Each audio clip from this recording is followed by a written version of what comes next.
Hey Pokefliggers, Chris here, and this is a new series of videos I'll be doing on the channel. The idea to do top 10s or top 5s was a bit overdone, so seeming we're on the 7th generation, I thought it would be fun to rank the region specifics, such as professors, starters, evil teams, etc. So for starters, here are the top 7 starter sets. I want you to cover all aspects of the starters in the set. So if it was a cute, lovable rodent that became a spiky abomination, that would work against it. Or if its base form was ugly and it turned into a majestic mermaid, that would work for it. This is my opinion, so I have been heavily influenced by what these games have meant to me, but if you have a different opinion, please let me know in the comments below. Number 7. Unova. I feel like everyone saw this coming. Snivy, Oshawott and Tepig weren't bad, but they certainly weren't good. I think releasing the silhouettes before the games came out caused a huge number of ideas, but ultimately led us to disappointment. Tepig could have been a quadrupedal wild boar with huge tusks, but it stood up. Oshawott went from do what to do what, mate? And Snivy, probably the best one, was just a snake. So overall, they were just a little black and white. Number 6. Johto. Oh Arceus, I can hear the complaints now. Again, these starters weren't bad, but they suffered from a different problem. Boring. Don't get me wrong, in their base form, they're cute. Stage 1, there's potential. Except Crocodile. No one saw that coming. But then we get Flower Brachiosaurus, Help My Badger's on Fire, and Alligator Booty. So overall, they're just a bit meh. Number 5, Kalos. Except for giving us the Great Greninja, it didn't give us much else. Early on, the memes were already against Fennekin, hoping its typing wasn't firefighting, that it would remain quadrupedal, and stating the fact we already had Firefox installed. Froakie was originally regarded as, what, another frog? Or, ew, and Chespin was loved by all. What a crazy time that was.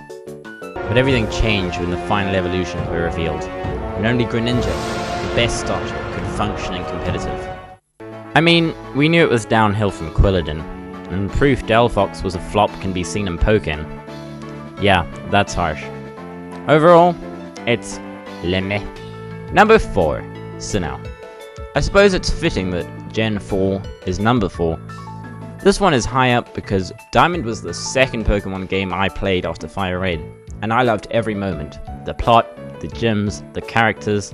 I was a bit more strategic now, and actually caught the legendaries instead of knocking them out. Nostalgia aside, I think these starters are some of the coolest. Each are based on a mythical creature, and have a really nice transition from base to final stage. I loved watching them in the anime where Ash got a Torterra and a Troubled Infernape, as well as Dawn's charming Piplup. Overall, I'd say these Pokemon are rare gems. Number 3, Lola. I don't think anyone thought the new starters would be so lovable. It seemed like the world was divided between the lit kitten and the round owlet, but then the Poplio army emerged, and the cute sea lion was loved. The final evolutions were leaked in June, 145 days before release, and you either believed them or not.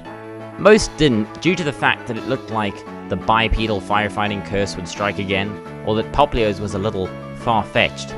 Those who did loved what would be Decidueye. I think now we can all agree that it all worked out with some really unique results.